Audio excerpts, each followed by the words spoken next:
Belt मजबूत आहे का तो? हां वेट नाही गाडी खाली कुठली कुठली आवाज नाही सांगतो बा घासत गेली ना ती जास्त वगैरे वाचली लंबी गेली तिथं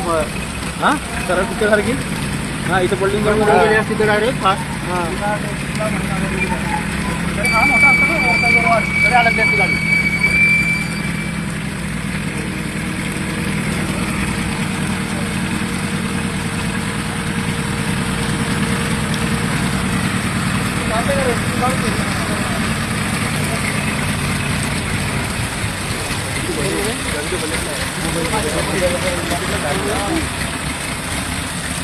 भाई